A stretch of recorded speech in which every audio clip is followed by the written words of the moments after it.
Hi, my name is Rachel Thompson, and last month my father threw my diploma in the trash during Marcus's business launch party, calling it a waste of paper in front of 50 investors. But that wasn't the most devastating part. 3 days later, while I was still nursing the bruises on my arm from where he grabbed me, Harvard called about a full-ride PhD scholarship I didn't even know I'd been nominated for.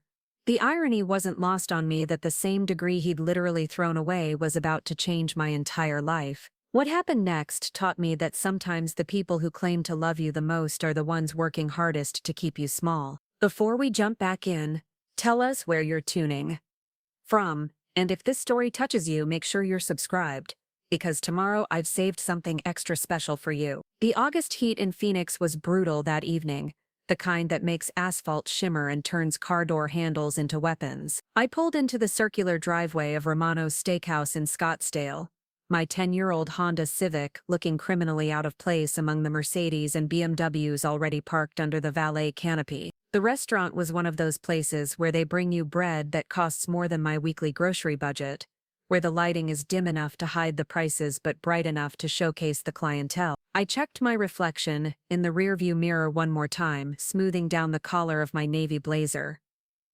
It was the nicest thing I owned, purchased from a thrift store 3 years ago when I started my master's program at University of Colorado Boulder. The fabric was good quality, but it hung slightly loose on my frame. I'd lost weight over the past few months, stress eating its way through my appetite like acid through metal. Tonight was supposed to be a celebration. Marcus had finally secured the funding for his tech startup, something about optimizing supply chain logistics that I honestly didn't fully understand, but had heard explained in excruciating detail at every family gathering for the past 2 years. Dad had insisted we mark the occasion with dinner at Romano's, his treat, which immediately made me suspicious. David Thompson never spent money on celebrations unless there was something in it for him. I walked through the heavy glass doors into the restaurant's lobby, where the hostess greeted me with the kind of smile that's professionally warm but personally cold. She was young, probably my age, with perfect makeup and a dress that cost more than my textbooks for an entire semester. When I gave her my name, she consulted her reservation book with theatrical precision. "Thompson Party," she said, running her manicured finger down the page. "Right this way, please." She led me through the main dining room, past tables of men in expensive suits discussing deals over rare steaks, past couples sharing bottles of wine that probably cost more than my rent. The restaurant buzzed with the particular energy of people who never had to check their bank balance before ordering appetizers. Our table was in a semi-private alcove near the back, round and set for 5. Dad was already there, naturally positioned so he could see the entire restaurant. He wore his navy suit, the one he called his lucky suit, though I'd never been clear on what luck it was supposed to bring. His salt and pepper hair was slicked back, and he had that expression he always wore when he was about to conduct business. This was David Thompson in his element, surrounded by the trappings of success he'd clawed his way toward for the past 30 years. Mom sat to his right, Linda Thompson, in her signature understated elegance. She wore a cream-colored dress with pearl earrings, her blonde hair styled in the same bob she'd maintained since I was in elementary school. She looked up when I approached and offered a smile that didn't quite reach her eye. "Rachel, sweetheart," she said, rising slightly to give me an air kiss that landed somewhere near my left ear. "You look lovely." I thanked her and took the seat across from them, leaving the chairs beside me empty for Marcus and Amy. The table was already set with more silverware than I knew what to do with, crystal glasses that caught the light like tiny prisons, and cloth napkins folded into perfect triangles. Everything about the setting screamed money and status, two things that had always felt just out of my reach. "Traffic wasn't too bad coming down from Boulder?" Dad asked, though he was looking at his phone as he spoke. "Not terrible," I replied. "Friday evening is always a gamble on I-25. He grunted in acknowledgement but didn't look up from his screen. This was typical David Thompson behavior. He'd ask questions that sounded like interest but were really just conversational placeholders while he focused on something more important. I'd learned years ago not to take it personally, but tonight it stung a little more than usual. Marcus arrived 15 minutes later with Amy in tow, both of them glowing with the particular radiance of people who'd just signed a 7-figure funding deal. My older brother had inherited Dad's height and Mom's cheekbones, a combination that had served him well in both business and life. He wore a charcoal suit that was clearly tailored, and his confidence filled the space around him like expensive cologne. Amy, his wife of 3 years, was the kind of beautiful that looked effortless but required significant investment. Her black hair fell in perfect waves over her shoulders, and her dress was some shade of emerald that probably had a fancy name like Forest Midnight or Jade Shadow. She smiled at me as they sat down, the kind of smile you give someone you're obligated to be nice to but don't particularly care about. "Sorry we're late," Marcus said, settling into his chair with the ease of someone who'd never doubted his place at any table. "Had to finish up some paperwork with the lawyers." "Paperwork that's going to make us all very happy," Dad said, finally putting his phone away and focusing his attention on his golden son. "Tell me about the final term." As Marcus launched into the details of his funding deal, I found myself studying the family dynamic from my seat across the table. This was how it had always been. Marcus was the sun around which the Thompson family orbit revolved, and the rest of us were just planets reflecting his light. Dad hung on every word of the business discussion, asking sharp questions about equity splits and growth projections. Mom nodded along, occasionally making appreciative sounds at the appropriate moment. I tried to follow the conversation, but my mind kept drifting to the email I'd received that morning from Dr. Patricia Williams, my thesis advisor back at CU Boulder. She'd forwarded me information about a conference in Boston where she thought I should present my research on sustainable urban development. The registration fee was $800, money I didn't have, but she seemed to think my work was important enough to justify the expense. "Rachel's been working on some interesting research too," Mom said suddenly, and I realized the conversation had shifted while I was lost in thought. 3 pairs of eyes turned toward me with varying degrees of interest. Marcus looked politely curious, Amy seemed mildly bored, and Dad wore an expression I couldn't quite read. "Oh?" Marcus said. "What kind of research?" I felt my cheeks warm slightly. "It's about sustainable urban development, specifically how cities can integrate green infrastructure to reduce carbon emissions while improving quality of life for residents." "That sounds fascinating," Amy said, in the tone people use when they're trying to be polite about something they find mind-numbingly boring. "It's for my master's thesis," I continued. "Dr. Williams thinks it might be publishable, maybe even conference-worthy." Dad made a sound that might have been a snort. "Conference-worthy," he repeated. "What kind of conference?" "The International Conference on Sustainable Cities. It's in Boston next month." "And how much does this conference cost?" Dad asked, leaning back in his chair. I hesitated. "The registration is $800, but Dr. Williams thinks it could really help with networking for PhD programs." $800 to talk about trees and cities," Dad said, and there was something in his voice that made my stomach clench. "Rachel, honey, when are you going to start thinking practically about your future?" The waiter appeared at that moment to take our drink orders, providing a temporary reprieve from the conversation that was clearly heading somewhere I didn't want to go. I ordered a glass of water, partly because I was driving back to Boulder that night and partly because I couldn't afford anything else on the menu. After the waiter left, Dad picked up the thread of conversation as if it had never been interrupted. "I'm not trying to be harsh, sweetheart, but you're 26 years old. When I was your age, I was already 3 years into building my first business." "Different times, Dad," Marcus said, mildly, though he was studying his menu as he spoke. "Not that different," Dad replied. "Success still requires focus and practical thinking." "Rachel, you've been in school for what, 8 years now?" "6, I corrected. 4 for undergrad, 2 for my master's, 6 years to study trees and bike lanes," Dad continued. Meanwhile, Marcus identified a real problem in the marketplace and built a solution that investors are willing to pay millions for. I felt the familiar heat of frustration rising in my chest. Sustainable urban development isn't just about trees and bike lanes, it's about creating livable cities for the future, addressing climate change, improving public health. It's about feel-good theories that don't translate to real-world solutions, Dad interrupted. And more importantly, it's not going to pay your bill. The waiter returned with our drinks and to take our dinner orders. I ordered the least expensive salad on the menu, painfully aware that even that would cost more than I usually spent on food in 2 days. The others ordered steaks and expensive wines with the casual confidence of people who'd never had to calculate whether they could afford dinner while sitting at the table. After the waiter left again, Mom tried to steer the conversation toward safer territory. How's your apartment in Boulder, sweetheart? Are you still living with that nice girl? What was her name? Tyler, I said. Tyler Brooks. She's great.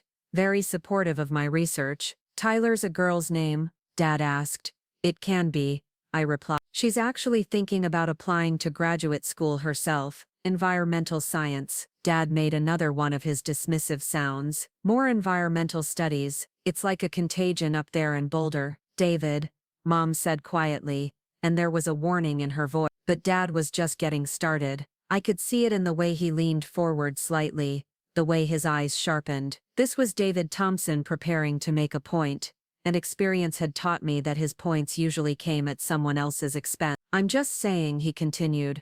Rachel's got a good head on her shoulders. She could be doing something practical with her intelligence, instead of chasing academic fantasies. My research isn't a fantasy, I said, trying to keep my voice level. Cities around the world are implementing these kinds of programs. Copenhagen, Singapore, Portland, Dad said with a laugh that held no humor. Perfect example. A city full of coffee shops and people who think riding bicycles is going to save the world. Marcus shifted uncomfortably in his seat. Dad, maybe we should. No. I want to finish this, Dad said, his attention laser-focused on me now. Rachel, I love you, but someone needs to say that. You're wasting your time and your talent on a degree that's going to be worthless in the real world. The word hit me like a physical blow. Worthless. 6 years of studying, researching, writing, struggling to pay tuition and rent, and grocery bills, all dismissed with a single word. My degree isn't worthless, I said, and I could hear the edge creeping into my voice. Isn't it? Dad asked. Show me the job market for sustainable urban development specialist. Show me the salary projection. Show me how you're going to pay back your student loans with a master's degree in environmental dreaming. The restaurant continued buzzing around us, other families and couples enjoying their expensive dinners, but our table had become an island of tension. I could feel Amy watching us with the fascination people reserve for car accidents and public arguments. There are career opportunities, I said. City planning departments, environmental consulting firms, non-profit organizations, Dad repeated. You want to work for non-profits?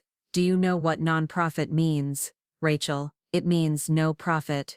It means no money. It means you'll be 35 years old, still living in a studio apartment, still asking your parents for help with basic expenses. I've never asked you for money, I said, my voice rising slightly. Haven't you? Dad asked.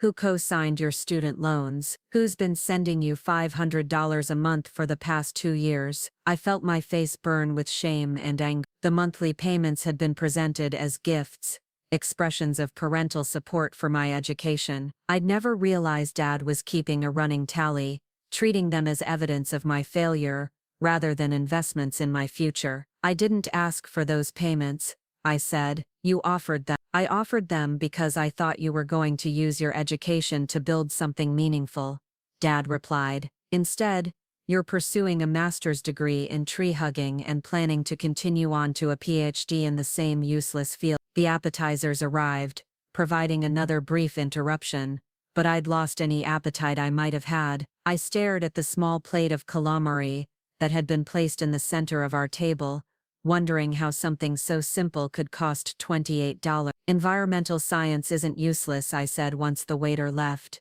Climate change is the defining challenge of our generation. Creating sustainable cities is going to be essential for climate change, Dad said, and his voice carried the particular disdain he reserved for topics he considered political rather than practical. Rachel, I'm not going to debate the science with you. What I'm going to tell you is that building a career around climate change is like building a career around world peace. It's a nice idea, but it's not going to pay your mortgage. Some things are more important than money, I said, and immediately regretted. In the Thompson family value system, questioning the primacy of financial success was tantamount to heresy. Dad set down his fork and looked at me with the expression he usually reserved for particularly slow employees. Rachel, that's exactly the kind of naive thinking that's going to keep you dependent on other people for the rest of your life. I'm not naive, I said.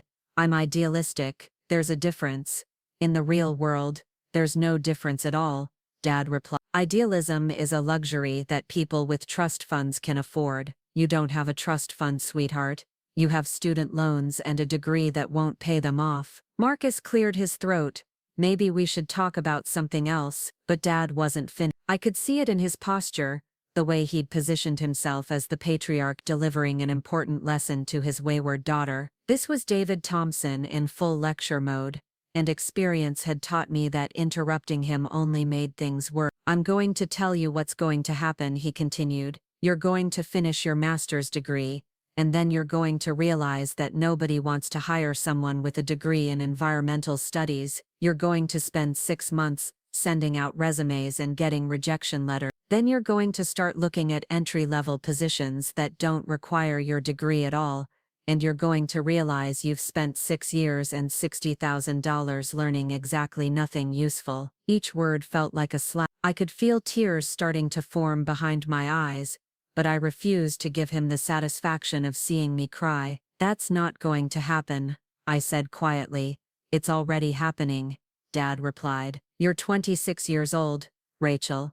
Marcus was running his own department at 24. Amy had her MBA and was making 6 figures by 25. You're still playing student, still living in cheap apartments, and eating ramen noodles, still thinking the world owes you something because you care about the environment. I looked around the table for support, but found none. Marcus was staring at his plate, clearly uncomfortable but unwilling to contradict our father. Amy was watching the drama unfold with poorly concealed entertainment. Mom was looking at me with something that might have been sympathy, but she'd learned long ago not to challenge Dad when he was in one of these moods. My education has value, I said, but even to my own ears my voice sounded small and uncertain. Does it?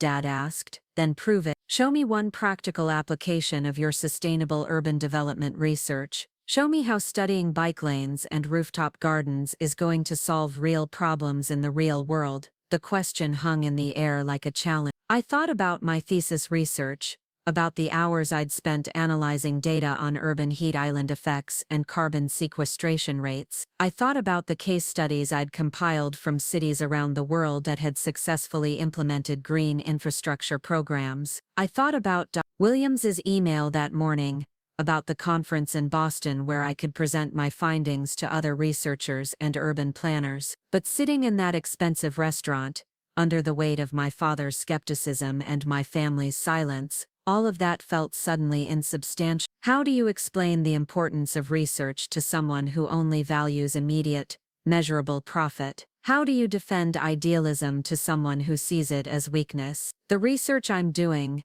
could help cities reduce their carbon emissions by 15 to 20%, I said finally. That's not theoretical, that's based on real data from real cities. And how much money does that make? Dad asked. It's not about money, I said. It's about creating a better future for. Everything is about money, Rachel, Dad interrupted. That's what you don't understand. That's what 6 years of college hasn't taught you. Money isn't everything, but everything requires money. Your research doesn't matter if nobody's willing to pay for it. The main courses arrived, and we ate in relative silence. I picked at my salad, my appetite completely gone, while the others discussed Marcus's business plans and the expansion timeline his new funding would make possible. I felt like a ghost at my own family's table, present, but not really participating, acknowledged, but not really included. After dinner, as we waited for the valet to bring our cars around, Dad pulled me aside in the restaurant's lobby. The space was dimly lit and quiet, most of the other diners having moved on to their Friday night destinations. Rachel, he said, and his voice was gentler now, almost paternal. I know I was hard on you tonight, but it comes from a place of love. I nodded, not trusting myself to speak. You're smart, he continued. Smarter than Marcus in some ways. Definitely smarter than most of your peers, but intelligence without direction is just intellectual masturbation. You need to start thinking about your future practically. I am thinking about my future, I said quietly. No, you're thinking about your dreams, Dad replied. Those aren't the same thing. Dreams are what you want to happen. Your future is what's actually going to happen based on the choices you make today. He reached into his jacket pocket and pulled out his checkbook. I'm going to make you a deal, he said, clicking his pen. I'll pay for this conference in Boston you mentioned. $800, right? But in return, I want you to promise me something. I watched him write out the check, my name spelled in his precise handwriting, the amount filled in with the casual confidence of someone for whom $800 was a rounding error. What kind of promise? I asked. I want you to promise me that after this conference, after you finish your master's degree, you'll seriously consider changing direction, he said, tearing the check from the book and holding it out to me. Maybe business school, maybe law school, something practical that will actually provide a return on investment. I stared at the check, at the neat numbers that represented my registration fee for the Boston conference, at the signature that made it legal. $800 would solve my immediate problem and allow me to present my research to a room full of urban planners and environmental scientists. But it came with strings attached, strings that felt more like chains. What if I don't want to change direction? Dad smiled, but it didn't reach his eyes. Then you'll have learned a valuable lesson about the difference between what you want and what you can afford. I took the check, my fingers trembling slightly, as I folded it and put it in my purse. Thank you, I said, though the words felt like ash in my mouth. You're welcome, sweetheart, Dad replied, kissing me on the forehead in a gesture that felt more like a benediction than affection. I just want you to be happy and successful. Sometimes those require the same thing, and sometimes they don't. The valet brought my Honda around, and I drove back to Boulder in silence, my father's words echoing in my mind, like a prophecy I didn't want to believe. The check in my purse felt heavier than paper should, weighted with expectations and conditions I wasn't sure I could meet. It wasn't until I was back in my apartment, sitting on the couch I'd bought from a thrift store, and assembled myself, that I allowed myself to cry. Tyler was out for the evening, so I had the place to myself to fall apart quietly. The tears came in waves, carrying with them 6 years of doubt and struggle, of believing in something that maybe nobody else believed in, of pursuing a dream that my own father had just called worthless. I thought about Dr. Williams and her faith in my research. I thought about the conference in Boston and the opportunity to present my findings to people who might actually care about sustainable urban development. I thought about the PhD programs I'd been researching, the possibility of spending another 4 years pursuing knowledge that my family considered useless. And I thought about my father's words, about the harsh arithmetic of student loans and career prospects, about the difference between what I wanted and what I could afford. Maybe he was right. Maybe I was chasing academic fantasies while my peers built real careers with real income. Maybe sustainable urban development was just a fancy way of saying I wanted to save the world, without any practical plan for how to do it. The check sat on my coffee table, $800, that could take me to Boston, but came with the implicit understanding that it was my last hurrah, my final indulgence in environmental dreaming, before I grew up and got serious about my future. I picked up my phone and scrolled through my contacts until I found Dr. Williams's number. It was late, but she'd told her grad students we could call her anytime if we needed to talk about our research. I hesitated for a moment, then put the phone down without dialing. What was I going to tell her? That my father thought our work was worthless, that I was starting to think he might be right. Instead, I went to bed that night with my father's words ringing in my ears, and a check in my purse that felt more like a surrender than a gift. I had no idea that in 3 days, everything I thought I knew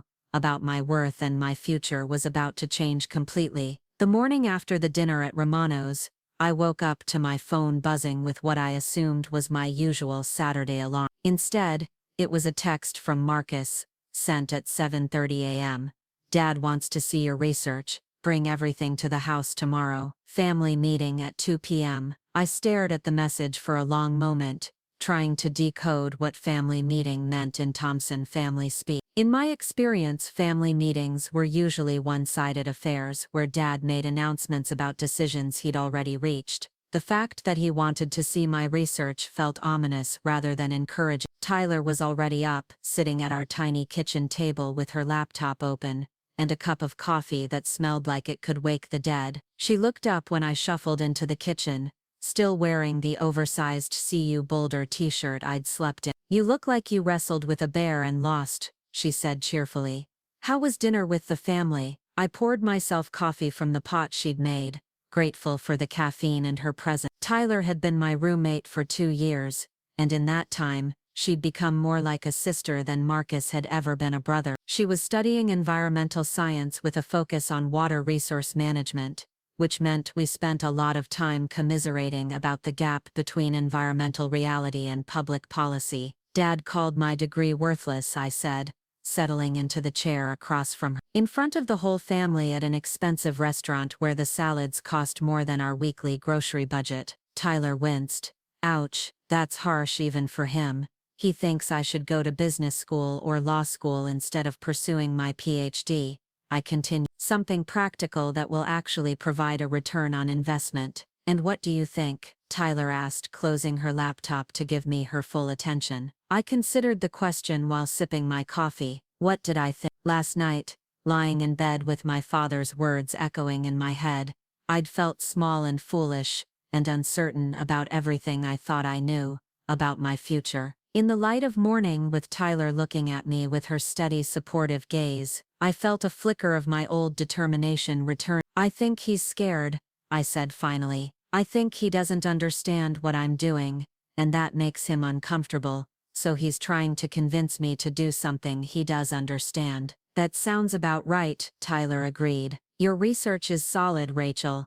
Doc Williams doesn't nominate students for conferences because she feels sorry for them. She does it because their work matters."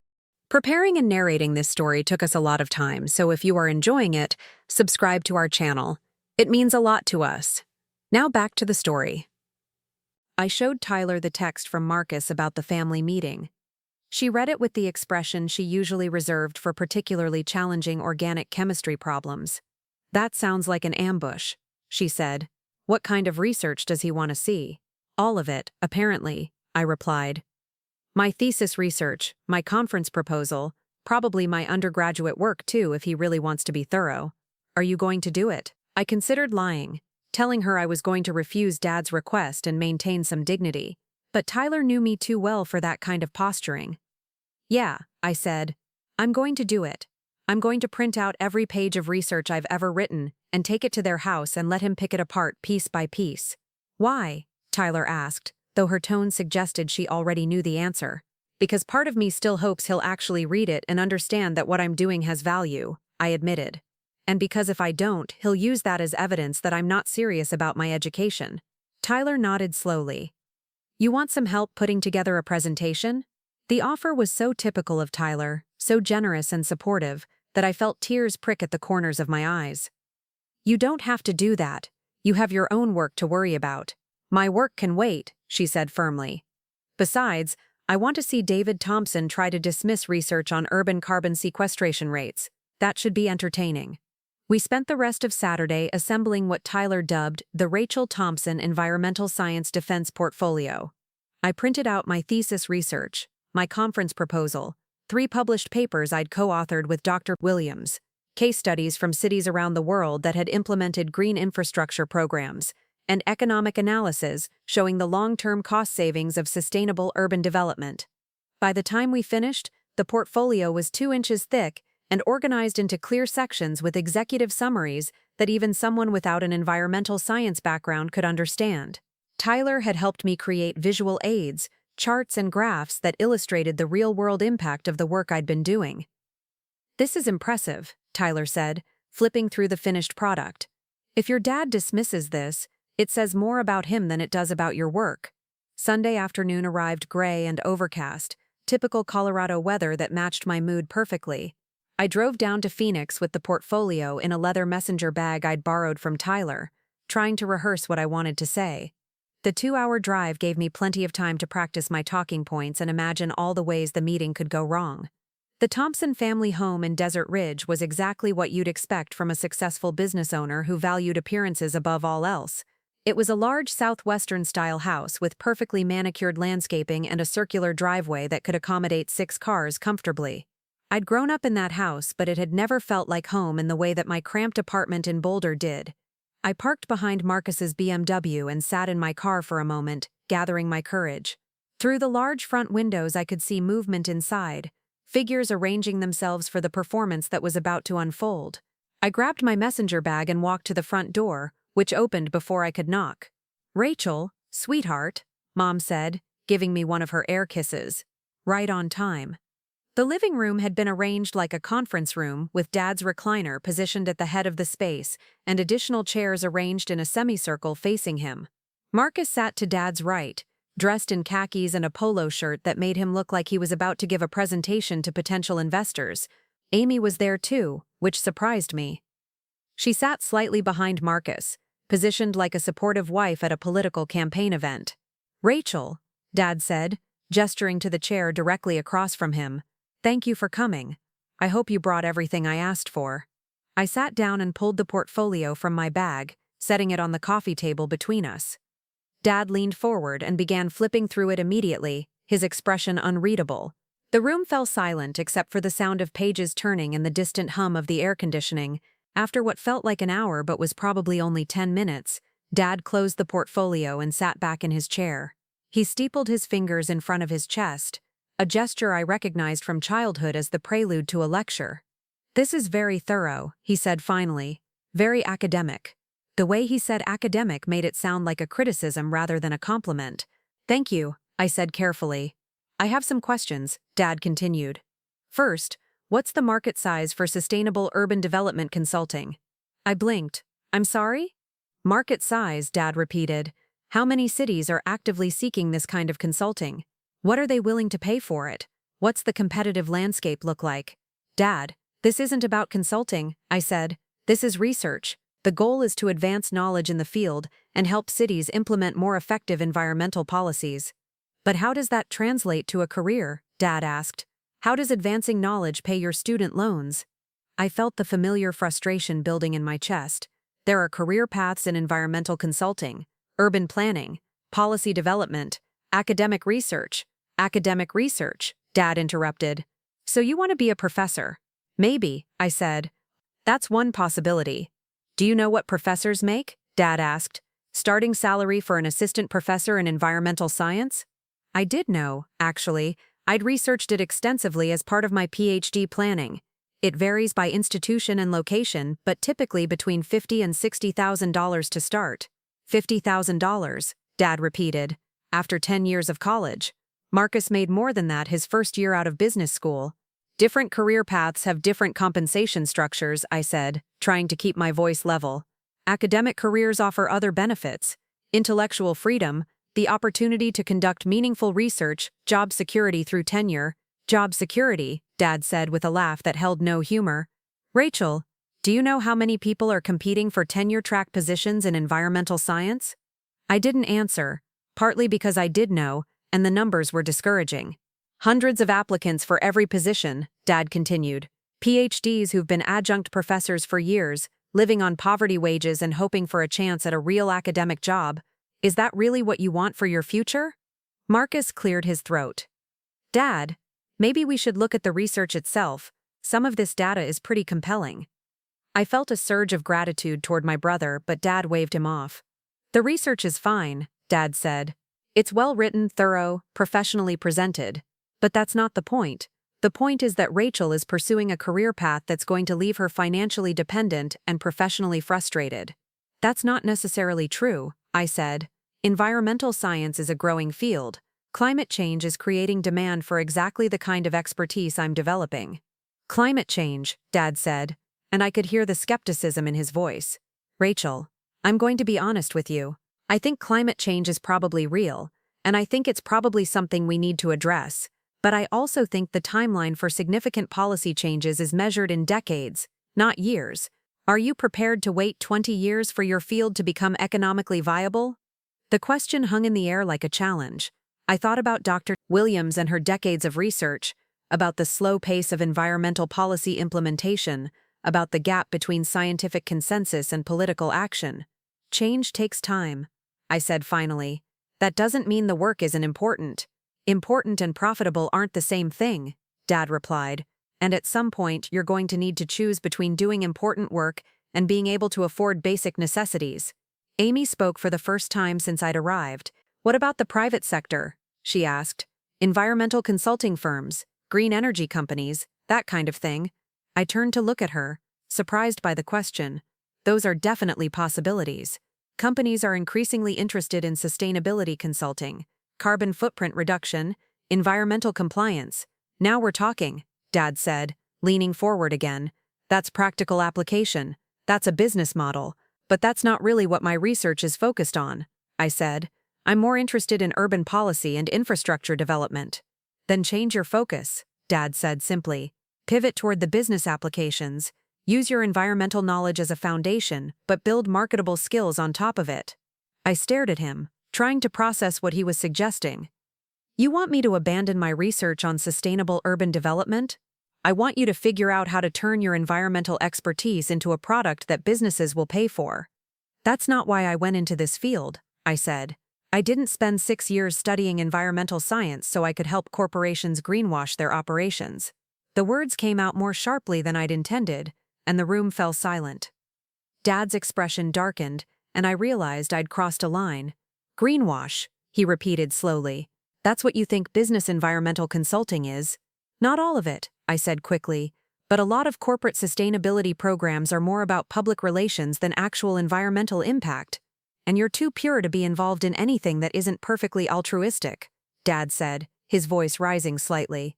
You'd rather pursue your idealistic research and let other people worry about paying your bills. That's not what I said, I protested. It's exactly what you said, Dad replied. You just told me that using your environmental knowledge to build a profitable career would be selling out. You'd rather stay poor and noble than compromise your principles. I felt tears starting to form behind my eyes, but I refused to let them fall. I want to make a difference, I said quietly. I want my work to matter. Your work can matter and still pay your rent, Dad said. That's what you don't understand. Impact and income aren't mutually exclusive unless you choose to make them mutually exclusive. Marcus tried to intervene again. Maybe there's a middle ground here. Rachel could explore some of the business applications while still pursuing her academic interests. There's no middle ground, Dad said firmly. Either Rachel is serious about building a sustainable career, or she's playing academic games on borrowed time. She's 26 years old. She doesn't have the luxury of exploring her interest indefinitely. The meeting continued for another hour, with Dad systematically dismantling every aspect of my academic plans while Mom nodded along and Marcus made occasional attempts at diplomatic intervention. By the time it was over, I felt like I'd been through a blender. As I gathered my materials to leave, Dad stood up and walked me to the door. His demeanor had shifted back to paternal concern, the harsh businessman replaced by the worried father. Rachel, he said quietly, I know this is hard to hear, but it comes from a place of love. I don't want to see you struggle the way I did when I was young. You were successful when you were young, I said. You started your first business in your 20s, and I nearly went bankrupt twice before I figured out how to make money doing something I cared about. Dad replied. The difference is that I was willing to adapt, to change course when something wasn't working. That's what I'm asking you to do. He reached into his jacket pocket and pulled out another check. This one made out for $3,000. What's this for? I asked. Business school application fees, Dad said.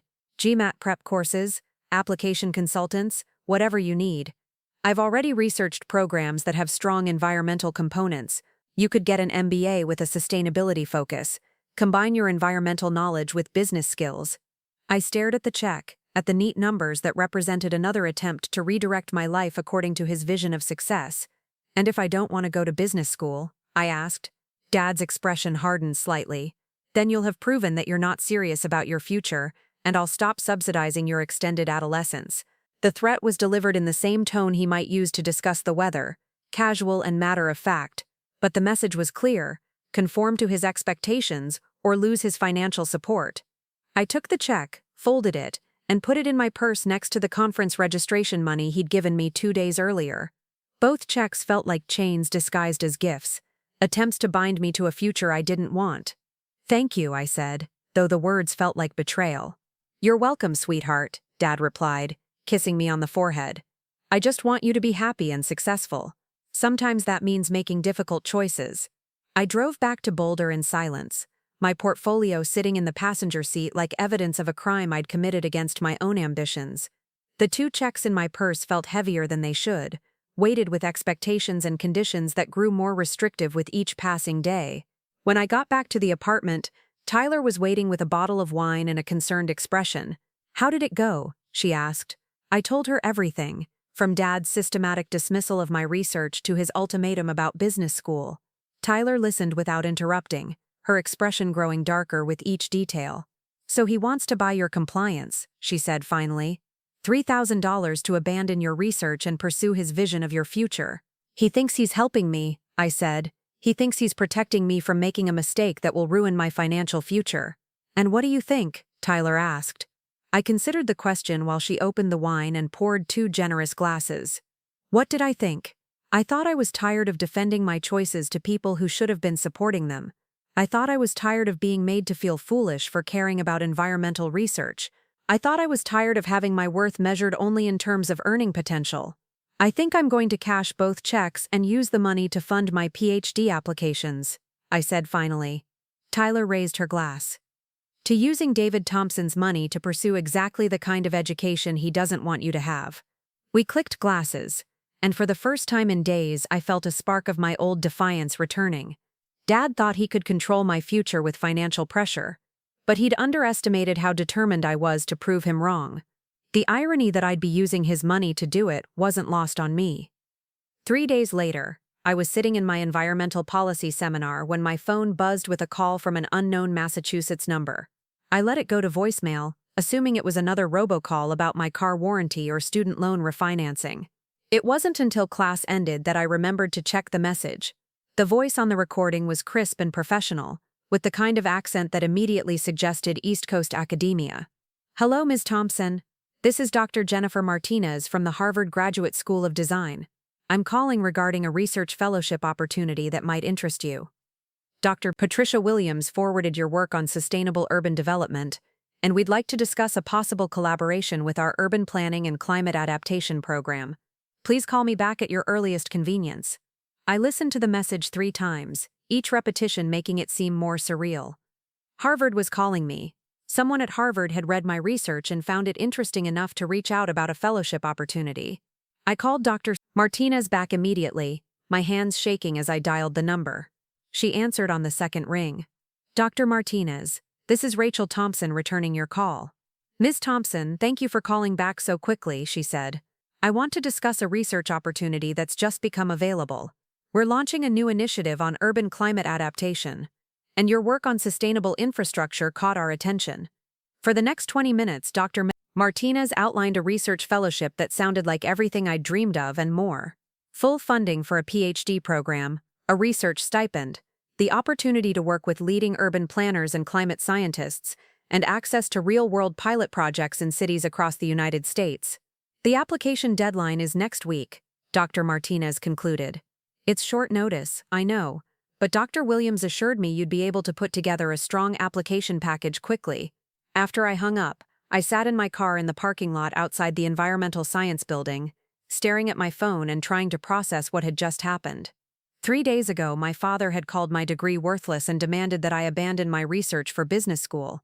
Now Harvard was offering me a fellowship to continue exactly the kind of work he'd dismissed. I called Dr. Williams immediately.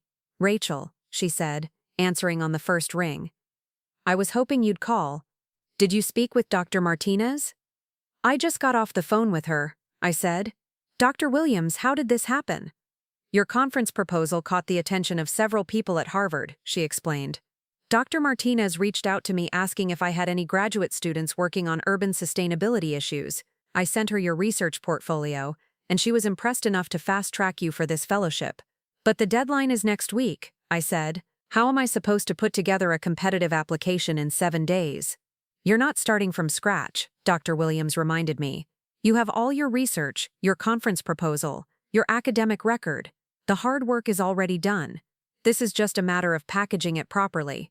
I spent the rest of the week in a caffeine-fueled haze, crafting application essays and personal statements that articulated my research goals and career aspirations.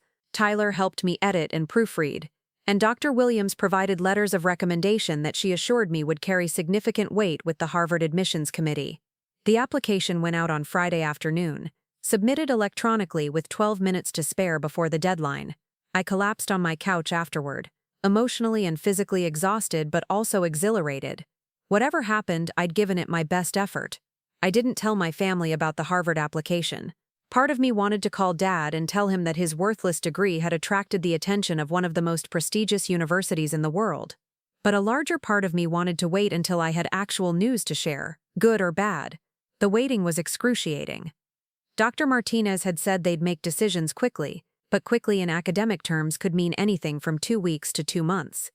I threw myself into my regular coursework and tried not to check my email every 5 minutes. 2 weeks after submitting the application, I was in the library working on a paper about carbon sequestration in urban forests when my phone rang. Unknown Massachusetts number again. "Miss Thompson, this is Dr. Martinez from Harvard. Do you have a few minutes to talk?" My heart started racing. "Yes, of course. I'm pleased to offer you the Urban Climate Adaptation Research Fellowship," she said without preamble. "Full tuition coverage, research stipend, and funding for conference presentations and research travel.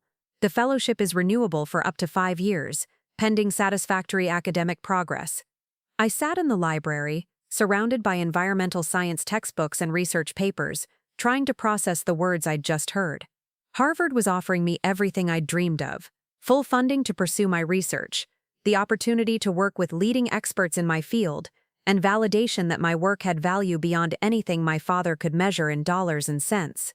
"Ms. Thompson?" Dr. Martinez said. "Are you still there?" "Yes," I managed. "I'm here. This is incredible. Thank you so much. We're excited to have you join our program," she said. "I'll send you the formal offer letter today, but I wanted to call personally to let you know. Dr. Williams spoke very highly of your work and your potential." After I hung up, I sat in the library for a long time, staring at my phone and smiling. Students walked past my table, heading to their own studies and research projects, completely unaware that my entire world had just shifted on its axis. I thought about my father's words from the family meeting, about the worthlessness of my degree and the futility of my research aspirations. I thought about his checks, sitting in my purse like attempts to purchase my compliance. I thought about the business school applications he wanted me to complete, and the career path he'd mapped out for my future. And then I thought about Dr. Martinez's phone call, about Harvard's recognition of my work, about the opportunity to spend the next 5 years pursuing exactly the kind of research my father had dismissed as academic fantasy. For the first time in weeks, I felt like myself again. Not the disappointing daughter who couldn't be trusted to make practical decisions about her future, but the researcher who'd spent 6 years building expertise in sustainable urban development. Not the naive idealist who needed to be rescued from her own poor judgment, but the scholar whose work had attracted the attention of Harvard University. I picked up my phone to call Tyler and share the news. But then I hesitated. There was something else I needed to do first. Someone else who deserved to know before anyone else. I scrolled through my contacts until I found my father's number. My finger hovered over the call button for a moment as I considered what I wanted to say. Then I smiled and started typing a text message instead. "Dad, I have some news about my worthless degree that I think you'll find interesting." I never sent that text to my father. Instead, I sat in the library for another hour, watching students come and go while I tried to figure out what I actually wanted to say. The Harvard Fellowship was validation beyond anything I'd dared to hope for, but something held me back from immediately sharing the news with my family. Maybe it was self-preservation, or maybe it was the dawning realization that this moment belonged to me alone, at least for now. Tyler was ecstatic when I finally called her. She screamed so loudly that I had to hold the phone away from my ear, and I could hear her jumping up and down in our apartment. "Harvard," she kept repeating. "Rachel, this is Harvard. Do you understand what this means?" I did understand, but I was still processing the magnitude of it. A full fellowship to one of the most prestigious universities in the world, the opportunity to work with leading researchers in my field, and most importantly, validation that my work had merit beyond what anyone in my family could recognize. "We have to celebrate," Tyler declared. "I'm buying the good wine tonight. The stuff that comes with an actual cork instead of a screw cap." That evening, Tyler and I sat on our tiny balcony overlooking the Boulder foothills, sharing a bottle of wine that had cost more than our usual grocery budget. The October air was crisp, and the mountains were turning gold in the late afternoon light. It felt surreal to be sitting in the same place where I'd cried over my father's dismissal just weeks earlier, now holding an offer letter from Harvard Graduate School of Design. "So when are you going to tell your family?" Tyler asked, refilling our glasses. I'd been dreading that question all afternoon. "I don't know. Part of me wants to call my dad right now and read him the offer letter word for word. Part of me never wants to tell him at all." "Why not?" Tyler asked, though her tone suggested she already knew the answer. "Because he'll find a way to make this about him," I said. "He'll either take credit for pushing me toward success, or he'll find some reason why Harvard isn't as impressive as it seems, or he'll turn it into another lecture about practical career choices." Tyler nodded slowly. "Or he'll try to control how you use this opportunity." That possibility hadn't occurred to me, but as soon as Tyler said it, I knew she was right. My father's first instinct would be to figure out how to leverage my Harvard fellowship for maximum strategic advantage. He'd want to know about networking opportunities, career prospects, potential business connections. He'd find a way to make my academic achievement serve his vision of success. "Maybe I should wait," I said. "At least until I've had time to process this myself." "How long do you have to respond to Harvard?" Tyler asked. I pulled out the offer letter and checked the details. 2 weeks to accept the fellowship. Classes start in January, so I'd finish my master's degree here in December and transfer to Cambridge for the spring semester. "That's fast," Tyler observed. "Academic timelines are always fast," I replied. "But Dr. Martinez said they can help with the transition. They have housing options for graduate students, research assistantships to help with living expenses, all the logistical support I'd need." We sat in comfortable silence for a while, watching the sun set behind the mountains. I thought about the path that had led me to this moment, from my undergraduate environmental science courses to my master's research on sustainable urban development. Every step had felt uncertain at the time, but now I could see how each piece had built toward this opportunity. "I'm scared," I admitted finally. "Of what?" Tyler asked. "Of everything. Of moving to Cambridge. Of living up to Harvard's expectations. Of proving my family right if I somehow fail." "Rachel," Tyler said gently, "you got into Harvard based on your research. They don't make mistakes about this kind of thing. If they offered you a fellowship, it's because they believe you can succeed." I knew she was right, but the imposter syndrome was strong. Part of me kept waiting for someone to call and tell me there had been a mistake, that the fellowship was meant for someone else with the same name. The next morning, I was sitting in my favorite coffee shop near campus, trying to work on a paper for my environmental policy seminar, when my phone rang. Dad's name appeared on the screen, and my heart immediately started racing. Had he somehow found out about Harvard? Did he know I'd been keeping something from him? I answered on the fourth ring, trying to sound casual. "Hi, Dad." "Rachel, sweetheart," he said, and his tone was warmer than it had been in weeks. "I hope I'm not interrupting your studies." "Not at all," I lied, closing my laptop. "What's up?" "I've been thinking about our conversation the other day, about your future and your career plans," he said. I may have been a bit harsh in my delivery, but I want you to know it comes from a place of caring. I waited for him to continue, unsure where this conversation was heading. "I've been doing some research on MBA programs with strong environmental components," Dad continued. "There are some excellent options that would allow you to combine your environmental background with practical business skills. Northwestern has a program specifically designed for students with technical undergraduate degrees." "Dad," I started, but he kept talking. "I know you're committed to finishing your master's degree and I respect that," he said, "but I think you should seriously consider applying for MBA programs that start next fall. Give yourself some options." The irony was overwhelming. Here I was holding an offer letter from Harvard, and my father was trying to convince me to apply to business school programs that would require me to abandon the research I'd been passionate about for years. "I appreciate your concern," I said carefully, "but I'm not sure business school is the right path for me." "Rachel, I understand that you're invested in your environmental research, but you need to think practically about your future," Dad replied. "An MBA would open doors that a PhD in environmental science never could."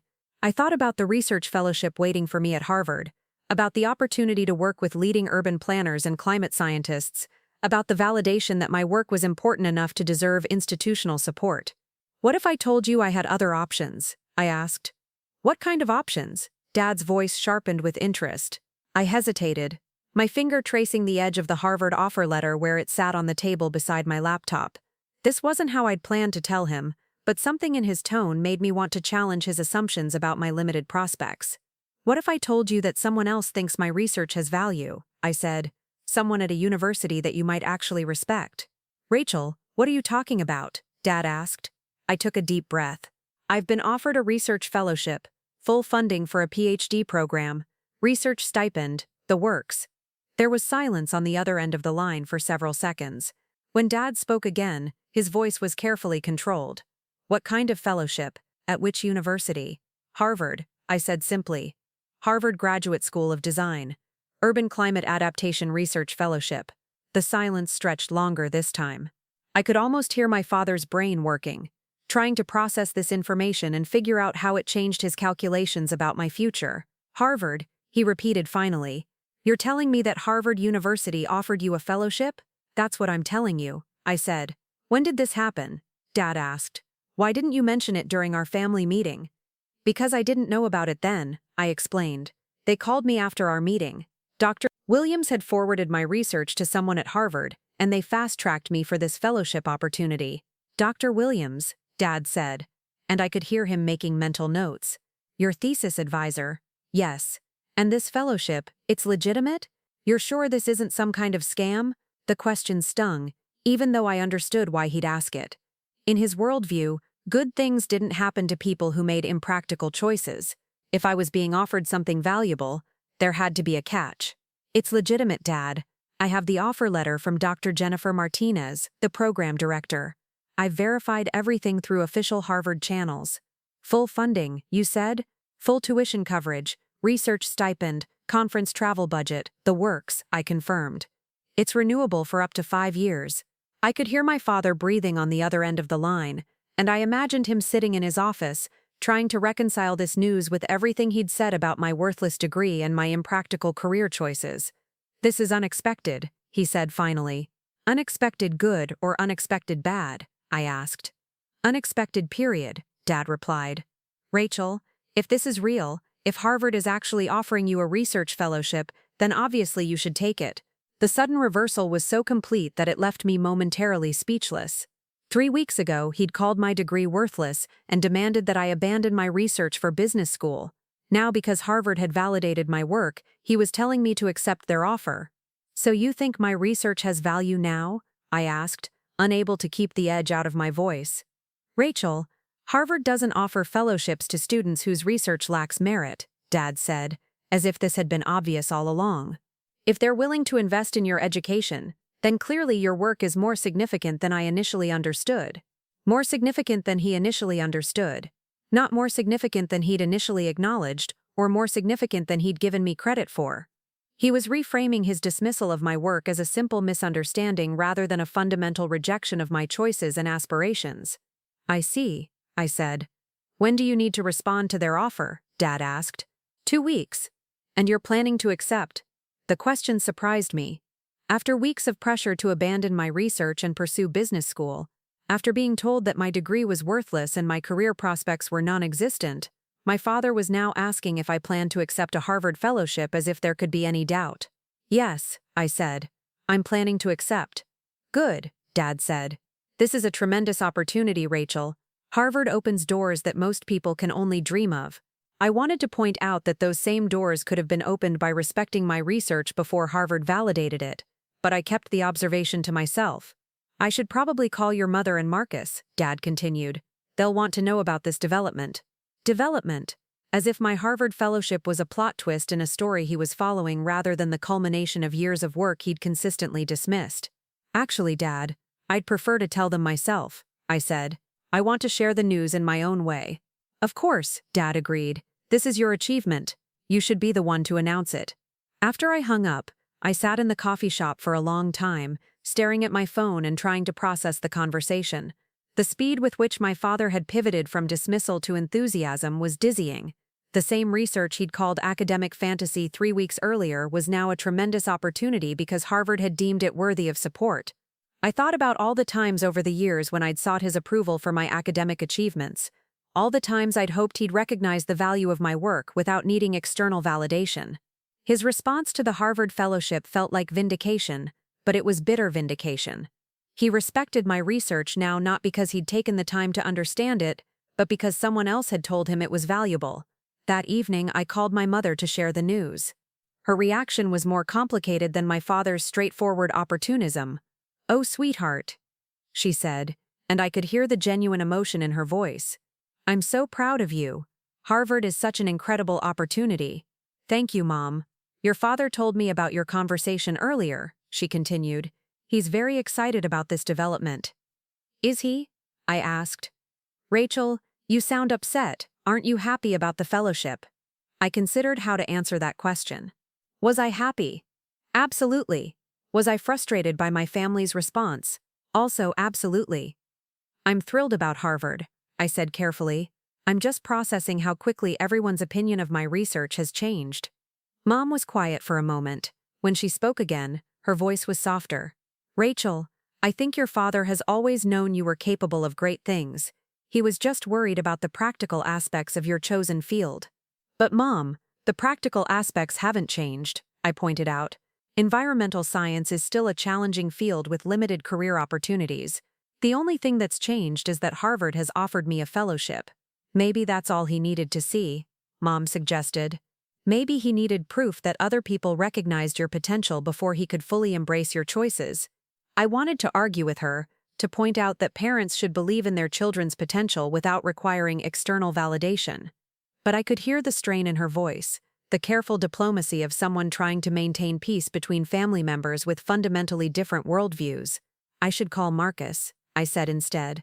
"He'll be so proud," Mom assured me. "We all are, sweetheart. This is wonderful news." Marcus's reaction was the most genuine of the three. When I told him about the Harvard fellowship, he let out a whistle of appreciation. "Holy shit, Rachel," he said. "Harvard? That's incredible." "Language," I said automatically, echoing our mother's childhood admonishments. "Sorry, but seriously, Harvard doesn't mess around with their fellowships. This is a huge deal." "Thank you," I said, and I meant it. Marcus might not understand my research, but his enthusiasm felt authentic in a way that our parents' responses hadn't. "So what's the program like?" he asked. "What kind of research will you be doing?"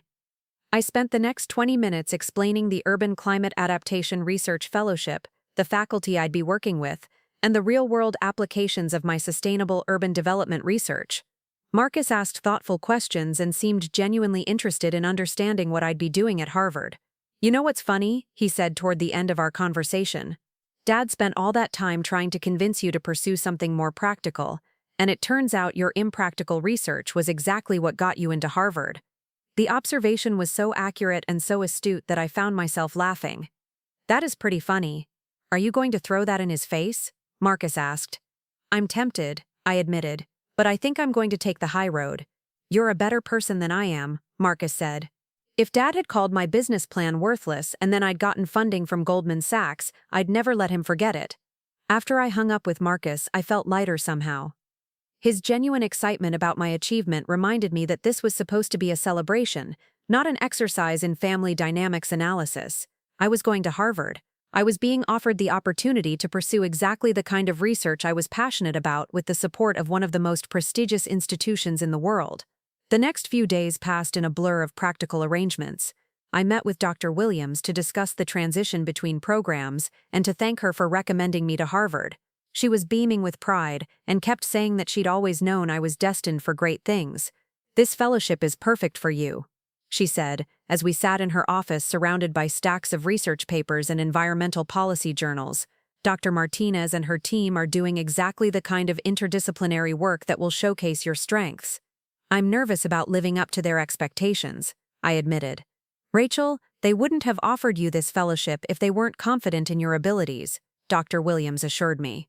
"Your research on urban carbon sequestration rates is some of the most thorough work I've seen from a master's student. Harvard recognizes that." I spent hours on the phone with the Harvard admissions office, working out the logistics of transferring from Colorado to Cambridge mid-academic year. They were incredibly helpful, connecting me with current graduate students who could answer questions about housing and campus life, and providing detailed information about the research projects I'd be joining. Dr. Martinez called me personally to discuss my research interests and the specific projects she thought would be the best fit for my background. The conversation lasted over an hour, and by the end I felt like I was talking to a colleague rather than a potential advisor. Her enthusiasm for my work was infectious, and I found myself getting excited about research possibilities I hadn't even considered. We're particularly interested in your work on integrating green infrastructure with existing urban systems, Dr. Martinez explained. We have partnerships with cities in Massachusetts and California that are looking for exactly this kind of research support. The idea that my research could have immediate real-world applications was thrilling. This was what I'd always hoped for, the chance to bridge the gap between academic theory and practical policy implementation. Tyler helped me start the process of withdrawing from classes at CU Boulder and transferring my credits to Harvard. The paperwork was extensive, but the Colorado faculty were supportive and excited about my opportunity. Several professors mentioned that having a CU Boulder graduate in a prestigious Harvard program would reflect well on their own department. "You're going to be famous," Tyler joked as we filled out transfer forms in the graduate student office. "The girl from Boulder who made it to Harvard." "I'm going to be a research assistant who's desperately trying not to embarrass herself," I corrected. "Same thing," Tyler said with a grin. The hardest part was telling Tyler that I'd be leaving Boulder in December. We'd been roommates for 2 years, and she'd become more like a sister than a friend. The thought of navigating Harvard without her support felt daunting. "You know I'm going to visit, right?" Tyler said when I brought up the topic. "Boston has excellent environmental science programs. Maybe I'll apply for PhD programs there myself." The idea of Tyler potentially joining me on the East Coast made the transition seem less overwhelming. We spent that evening looking up environmental science programs at MIT and other Boston area universities, plotting her potential academic future alongside mine. A week and a half after receiving the offer, I officially accepted the Harvard Fellowship. I signed the paperwork, submitted my enrollment deposit, and sent a formal acceptance letter to Dr. Martinez. The moment I hit send on that email, my future shifted from theoretical to concrete. I was really going to Harvard. That evening, I called my parents to let them know I'd accepted the fellowship. Dad answered the phone with the enthusiasm of someone who'd been waiting for this call. "Rachel, sweetheart," he said, "I've been thinking about your Harvard opportunity, and I have some thoughts about how to maximize this experience. I should have seen this coming." Of course, my father would have thoughts about how to leverage my fellowship for strategic advantage. "What kind of thoughts?" I asked. "Networking," Dad said immediately. "Harvard has an incredible alumni network, particularly in business and policy circles. You should make connections that will serve you well after graduation." "Dad, I'm going there to do research, not to network." "You can do both," Dad insisted. "In fact, you should do both. The research is important, but the connections you make will determine your career trajectory after you finish your PhD." I closed my eyes and took a deep breath. Even with Harvard's validation of my research, my father couldn't resist trying to redirect my focus toward his version of success. "I appreciate the advice," I said carefully. "I've actually been doing some research on Harvard alumni who work in environmental consulting and policy development," Dad continued. "There are some very successful people who started with academic backgrounds similar to yours." "That's great, Dad. I can send you a list of names and companies," he offered. "People you should try to connect with during your time at Harvard." The conversation continued for another 20 minutes, with Dad outlining his strategic vision for my Harvard experience. By the time I hung up, I felt like I'd been given a business plan rather than parental congratulations, but underneath my frustration, I felt something else, a quiet satisfaction that I'd proven him wrong. The same research he'd dismissed as worthless had earned me a place at Harvard. The same degree he'd called impractical had opened doors he was now eager to help me walk through. I thought about the girl who'd sat in Romano's Steakhouse 3 weeks earlier, listening to her father call her life's work a waste of time and money. That girl had believed, at least partly, that maybe he was right. Maybe her research was just academic fantasy. Maybe she was being naive about her career prospects. Now I knew better. My research had value that extended far beyond my father's ability to recognize it. Harvard had seen that value and offered me the opportunity to develop it further. For the first time in my academic career, I felt truly confident that I was on the right path. The day before I was supposed to fly to Boston for a campus visit, my phone rang with another Massachusetts number. I assumed it was someone from Harvard calling with last-minute details about my visit. But the voice on the other end was unfamiliar. Miss Thompson, this is Dr. Robert Chen from MIT's Department of Urban Studies and Planning. I understand you've accepted a fellowship at Harvard, but I wanted to reach out about a research opportunity that might interest you. I sat down heavily in my desk chair. MIT was calling me. Two of the most prestigious universities in the world were competing for my research. I'm flattered by your interest, I said, but I've already committed to Harvard. Of course, Dr. Chen said. But I wanted you to know that if circumstances change, we have a research position that would be perfect for your background. Dr. Williams spoke very highly of your work when I contacted her for a reference. After I hung up, I sat in my apartment, staring at my phone and laughing. 3 weeks ago, my father had convinced me that my degree was worthless and my career prospects were non-existent. Now I had offers from both Harvard and MIT. I thought about calling Dad to tell him about MIT's interest, but I decided against it. This validation was mine to savor, mine to process, mine to enjoy without having to filter it through his strategic calculations about networking opportunities and career advancement. Instead, I called Tyler and told her about Dr. Chen's offer. Rachel, she said slowly, do you realize what this means? That I made the right choice staying in environmental science instead of switching to business school. That you're officially in demand, Tyler corrected. That your research is so valuable that universities are competing for you. She was right. Somewhere along the way, without realizing it, I'd transformed from a student hoping someone would recognize the value of her work to a researcher whose work was valuable enough to inspire competition between elite institutions. That night, I lay in bed thinking about the journey that had brought me to this point. From my undergraduate environmental science courses to my master's research on sustainable urban development, from my father's dismissal to Harvard's validation, from self-doubt to confidence. Tomorrow I would fly to Boston to visit Harvard's campus and meet the faculty I'd be working with. In 2 months, I'd be starting a new chapter of my academic career at one of the most prestigious universities in the world. And someday, maybe sooner than I'd ever imagined, I'd be Dr. Rachel Thompson, conducting research that could help cities around the world become more sustainable and resilient. The girl who'd sat in Romano's Steakhouse listening to her father call her degree worthless had become a young woman with offers from Harvard and MIT. The transformation wasn't magical.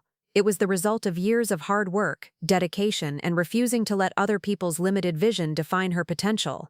As I drifted off to sleep, I smiled, thinking about how wrong my father had been about my worthless degree. Some things, it turned out, were worth more than he could ever calculate. My visit to Harvard was everything I'd hoped it would be, and more. The campus in October was a postcard of academic excellence, with brick buildings covered in ivy and students hurrying between classes with the purposeful energy of people who knew they were exactly where they belonged.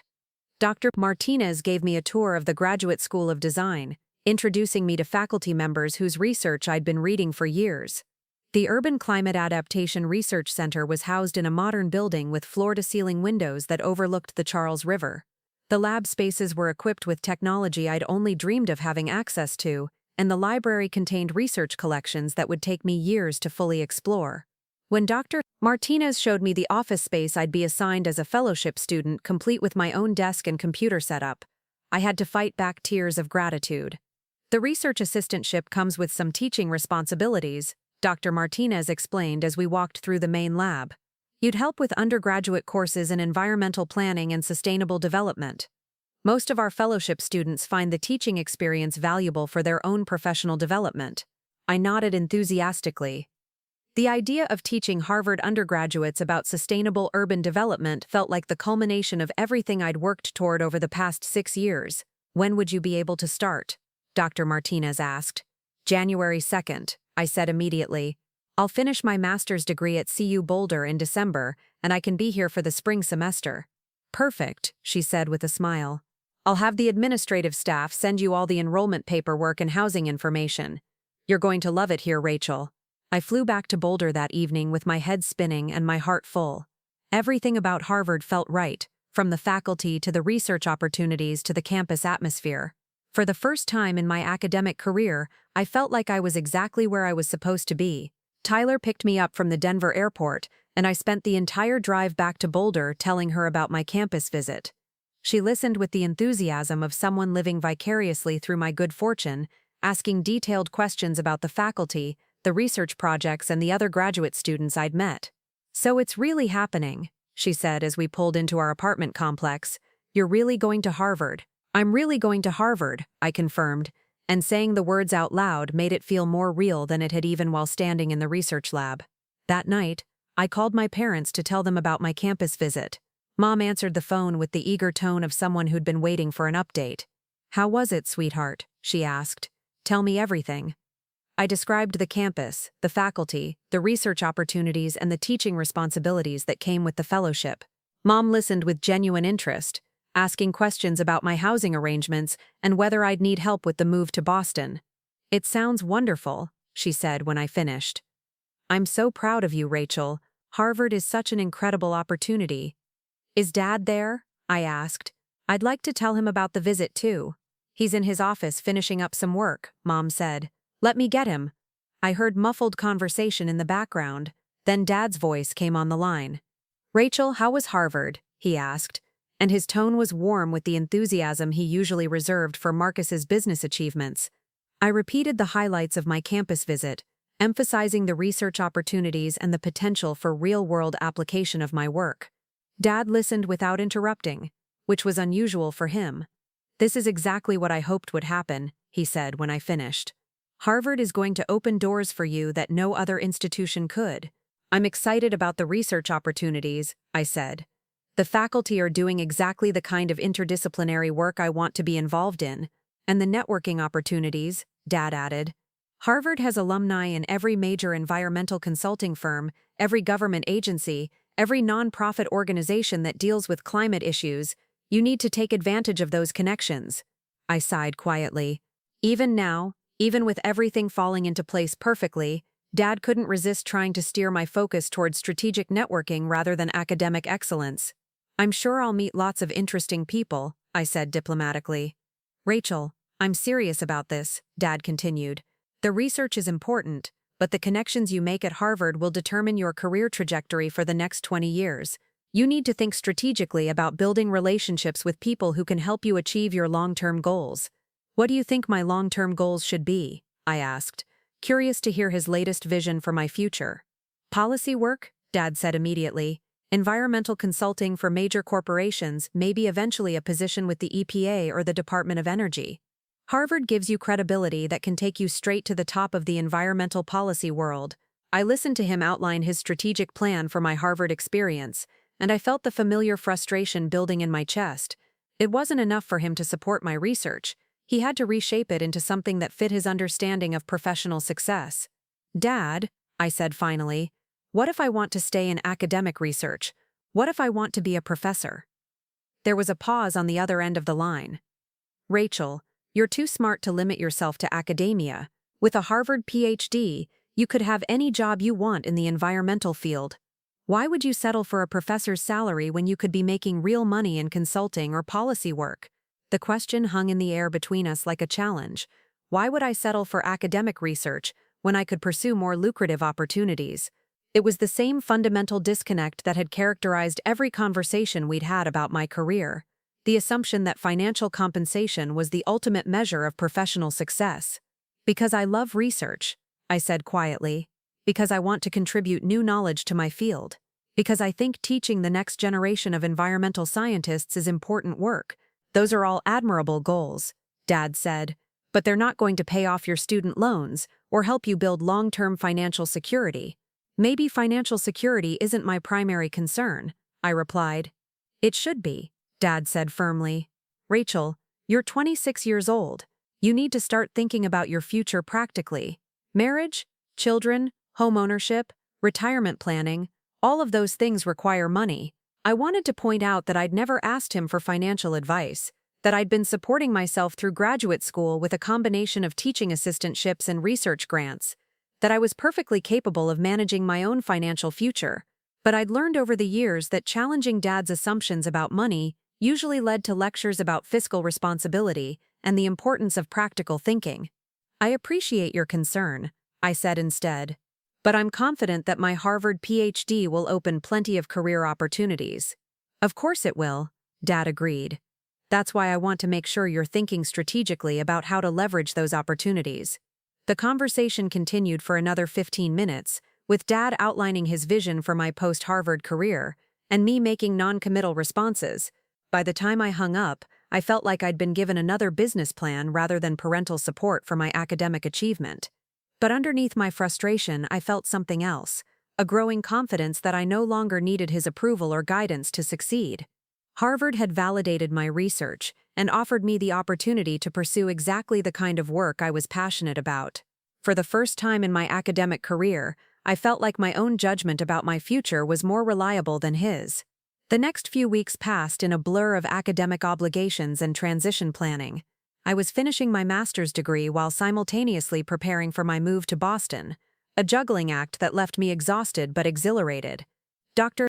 Williams was incredibly supportive throughout the process, helping me tie up loose ends with my research, while also providing guidance about what to expect at Harvard.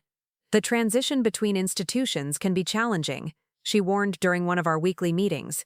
Harvard's academic culture is different from what you're used to here in Boulder. More competitive, more intense, higher stakes. Are you trying to scare me? I asked with a smile. I'm trying to prepare you, Dr. Williams replied. You're going to do brilliantly at Harvard, but it's important to understand that success there requires a different kind of resilience than what you've needed here. I appreciated her honesty. CU Boulder had been supportive and collaborative, with faculty who genuinely cared about their students' success. Harvard would likely be more demanding, with higher expectations and less handholding. What advice would you give me for navigating Harvard's culture? I asked. Be confident in your abilities, but humble about what you don't know, Dr. Williams said. Your research is excellent, but you'll be surrounded by people whose research is also excellent. Focus on learning from your peers rather than competing with them. It was good advice, and I filed it away for future reference. 2 weeks before my scheduled departure for Boston, I received a call that changed everything. I was in the library working on my master's thesis when my phone buzzed with a familiar Massachusetts number. Rachel, this is Dr. Martinez from Harvard, she said when I answered. I have some unexpected news that I need to discuss with you. My heart immediately started racing. Unexpected news from Harvard could only mean one thing: there was a problem with my fellowship. What kind of news? I asked, trying to keep my voice steady. We've had a development with one of our major research grants, Dr. Martinez explained. The Department of Energy has just approved funding for a multi-million-dollar study on urban climate resilience, and they specifically requested that we include your research on sustainable infrastructure integration. I blinked, trying to process what she was telling me. I'm sorry, what? The DOE wants to fund your research, Rachel, Dr. Martinez said, and I could hear the excitement in her voice. They read your conference proposal and your published papers, and they want to include your work as a major component of this new study. But I'm just a graduate student, I said, struggling to understand how the Department of Energy had even heard of my research. Not anymore, Dr. Martinez replied. They're offering you a direct appointment as a research scientist on this project. Full salary, research budget, your own lab space.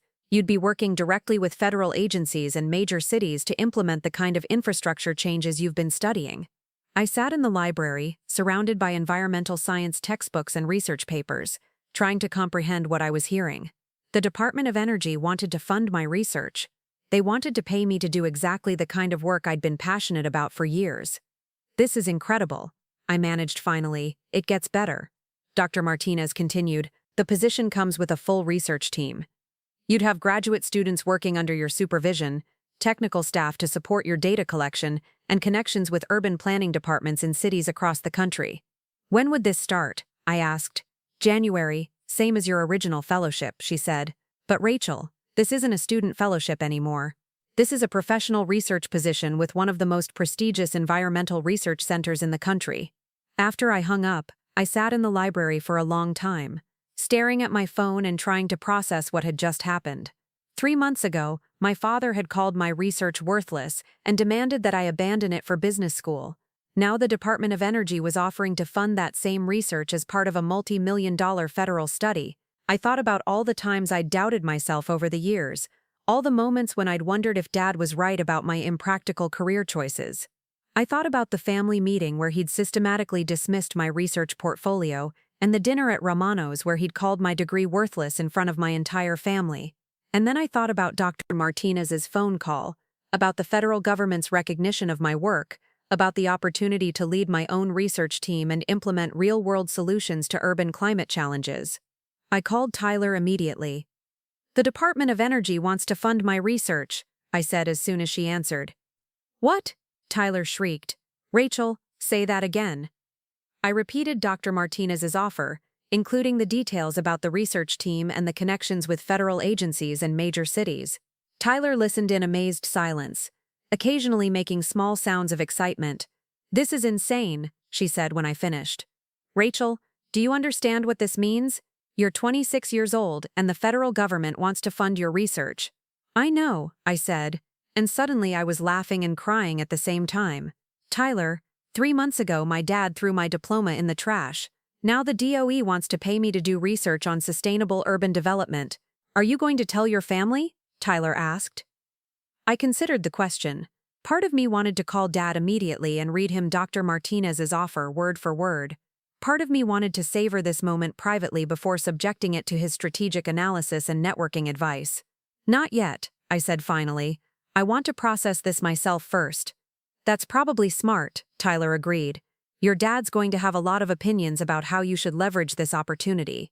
That evening, I took a long walk through the Boulder foothills, thinking about the journey that had brought me to this point. The mountains were covered in snow, and the air was crisp with the promise of winter. I'd been walking these trails for 2 years, usually when I needed to clear my head or work through academic problems. Tonight, I wasn't walking to solve a problem. I was walking to celebrate the solution to every problem I'd ever worried about regarding my career prospects. The Department of Energy offer was validation beyond anything I'd ever imagined, proof that my research had value not just in academic circles but in the real world of federal policy and urban planning. I thought about calling Dr. Williams to share the news, but I decided to wait until morning. This moment belonged to me alone, at least for now. I wanted to sit with the knowledge that I'd been right all along about the importance of my work, that my instincts about pursuing environmental research had been correct despite my father's skepticism. When I got back to the apartment, Tyler was waiting with a bottle of champagne she'd somehow acquired. "We're celebrating," she announced. "The Department of Energy doesn't offer research positions to people whose work lacks merit."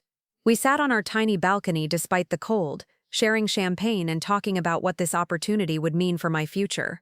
Tyler was as excited as if she'd received the offer herself, asking detailed questions about the research scope and the federal connections. "You're going to be famous," she said for the second time in 2 months. "I'm going to be a federal research scientist trying not to embarrass herself," I corrected. "Same thing," Tyler said with a grin. The next morning I called Dr. Williams to share the news. Her reaction was immediate and enthusiastic. "Rachel, this is extraordinary," she said. "The Department of Energy doesn't make offers like this lightly. They must have been incredibly impressed with your research." "I'm still processing it," I admitted. 3 months ago I was worried that my degree was worthless. Now I have offers from Harvard and the federal government. "Your degree was never worthless," Dr. Williams said firmly. "Your father's inability to recognize its value doesn't diminish its importance. The Department of Energy sees what I've always seen in your work." We spent an hour discussing the logistics of the transition and the implications for my academic career. Dr. Williams assured me that accepting the DOE position wouldn't preclude future academic opportunities. If anything, it would enhance my credentials for eventual faculty positions. "Federal research experience is incredibly valuable in academic circles," she explained. "You'll have access to resources and data that most professors can only dream of." After I hung up with Dr. Williams, I knew I couldn't delay calling my family any longer. The news was too significant to keep to myself, and I knew that if I waited much longer, someone else might mention it before I had the chance to share it personally. I called my parents' house, hoping to catch them both during Dad's lunch break. "Rachel, sweetheart," Mom said when she answered, "how are the Harvard preparations going?" "Actually, Mom, that's what I'm calling about," I said. "There's been a development with my Harvard fellowship." "What kind of development?" Mom asked, and I could hear concern creeping into her voice. "A good development," I assured her quickly. "Is Dad available? I'd like to tell you both together." "David," I heard Mom call. "Rachel's on the phone. She has news about Harvard." Dad picked up the extension a moment later. "Rachel, what's happening with Harvard?" I took a deep breath. "The Department of Energy has offered me a research position. They want to fund my work on sustainable urban development as part of a federal study on climate resilience." There was silence on both ends of the line for several seconds. "The Department of Energy," Dad repeated slowly, "as in the federal government." Yes, I confirmed. They read my research and want to include it as a major component of a multi-million-dollar study. I'd be working directly with federal agencies and major cities to implement infrastructure changes. Rachel, Mom said, and her voice was filled with amazement. That's incredible. What kind of position? Dad asked, and I could hear him shifting into analysis mode. Research scientist, I said. Full salary, research budget, my own lab space and research team. I'd be supervising graduate students and working with urban planning departments across the country. Salary, Dad said. What kind of salary? I hadn't asked about specific compensation during my conversation with Dr. Martinez, but I'd done enough research to know the general range for federal research positions. I don't have exact figures yet, but federal research scientist positions typically start around $80,000 to $90,000. I said. Dad made a sound that might have been approval. That's significantly better than an academic fellowship. It's not about the money, I said automatically. It's partially about the money, Dad corrected. Rachel, this is exactly what I was hoping would happen. You've leveraged your academic research into a real-world opportunity with genuine career prospects. I wanted to point out that I hadn't leveraged anything, that the Department of Energy had sought me out based on the merit of my research, but I was too exhausted by months of family conflict to pick another fight. I'm excited about the research opportunities, I said instead. As you should be, Dad agreed. But Rachel, this is also a tremendous networking opportunity. You'll be working directly with federal agencies, major cities, environmental consulting firms. The connections you make in this position could set you up for the rest of your career, and there it was, the inevitable pivot toward strategic networking and career advancement. Even with the Department of Energy validating my research, Dad couldn't resist trying to reshape my achievement into something that fit his understanding of professional success. I'm sure I'll meet lots of interesting people, I said diplomatically. You need to do more than meet them, Dad insisted. You need to build relationships that will serve your long-term career goals. This position is a launching pad, Rachel. You need to think strategically about where you want to land. The conversation continued for another 20 minutes, with Dad outlining his vision for how I should leverage the DOE position for maximum career advancement. By the time I hung up, I felt like I'd been given yet another strategic plan rather than parental congratulations for my achievement. But this time, his attempts to co-opt my success felt different. This time, I had the confidence that came from knowing that my work was valuable enough to attract the attention of the federal government. This time, I didn't need his approval or his strategic guidance to feel confident about my future.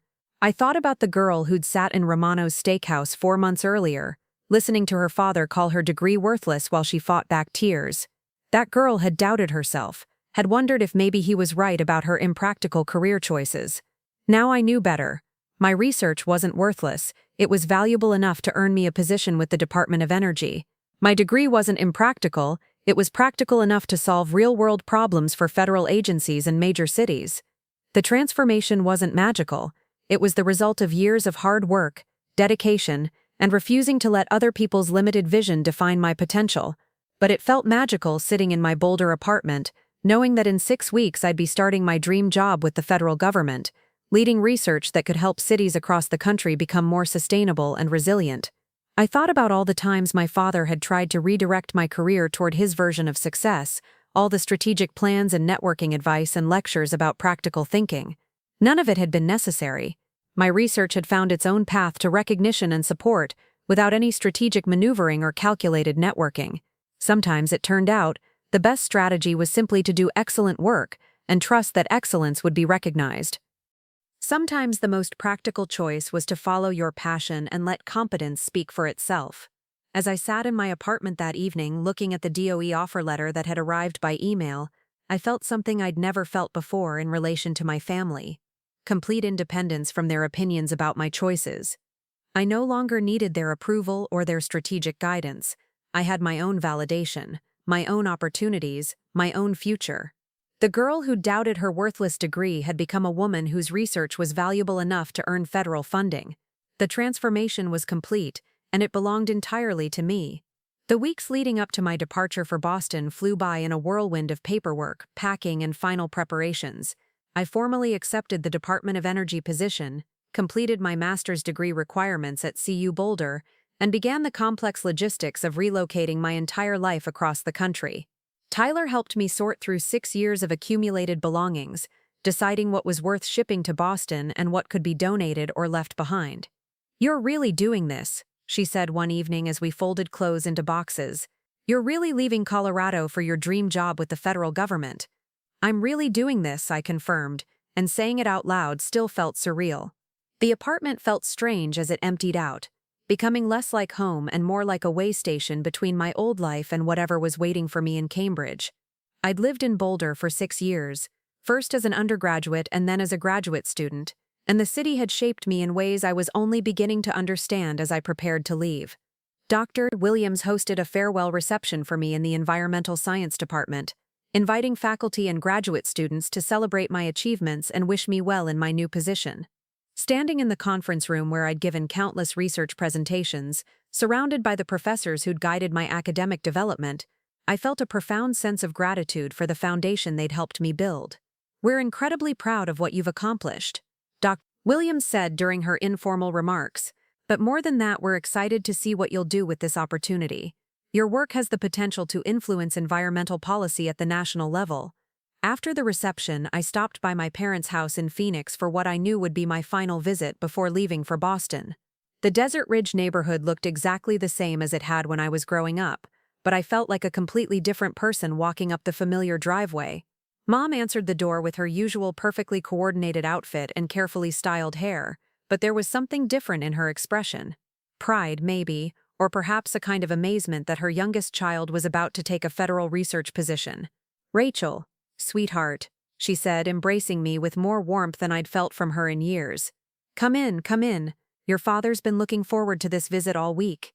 Dad was waiting in the living room, and when he stood to greet me, I was struck by how genuinely happy he looked. For once, his enthusiasm felt authentic rather than strategic. "There's my federal research scientist," he said, wrapping me in a hug that lasted longer than usual. "I have to admit, Rachel, when you first told me about this environmental science degree, I never imagined it would lead to something like this." "But it did," I said simply. "It certainly did," Dad agreed, "and I owe you an apology." The words hung in the air between us, unexpected and weighty. In 26 years, I could count on one hand the number of times my father had apologized to me for anything. "Dad, you don't need to," I started, but he held up a hand. "Yes, I do," he said firmly. "I was wrong about your research, Rachel. I was wrong about your degree, wrong about your career prospects, wrong about pretty much everything. I let my own fears about financial security cloud my judgment about the value of your work." I sat down heavily on the couch where I'd spent countless childhood hours trying to process this unexpected admission. "I thought I was protecting you," Dad continued. "I thought I was helping you avoid the kinds of financial struggles I experienced when I was young, but what I was really doing was projecting my own limitations onto your potential." Mom sat beside me, her hand resting gently on my shoulder. "We're both incredibly proud of you, sweetheart. What you've accomplished is extraordinary." "Thank you," I said quietly. "That means a lot to hear." "I've been doing some research on the Department of Energy's Climate Resilience Initiative," Dad said, settling back into his recliner. "The scope of the program is impressive. You'll be working on projects that could influence federal policy for decades." I nodded, though I was still processing his apology. It felt genuine, but it also felt incomplete somehow. His acknowledgement of being wrong was tied to my external validation from prestigious institutions rather than recognition that he should have trusted my judgment from the beginning. "I'm excited about the research opportunities," I said. "The chance to work directly with cities on implementation is exactly what I've been hoping for." "And the networking opportunities," Dad added, and I could see him slipping back into strategic thinking mode. "You'll be working with the top environmental scientists and policy experts in the country." "Dad," I said gently, "I appreciate your enthusiasm, but I'm not going to Boston to network. I'm going to do research that matters." "I know," he said quickly. "I know that's your primary focus. I'm just saying that the connections you make will be valuable too." "Maybe," I agreed, "but that's not why I chose this path." "I understand that now," Dad said, and his voice carried a sincerity I hadn't heard before. "I understand that your motivation has always been about the work itself, not about external rewards or recognition." The conversation continued over dinner, with my parents asking detailed questions about my research plans and living arrangements in Boston. For the first time in years, I felt like they were genuinely interested in my academic work rather than trying to redirect it toward their vision of success. As I prepared to leave that evening, Dad walked me to my car.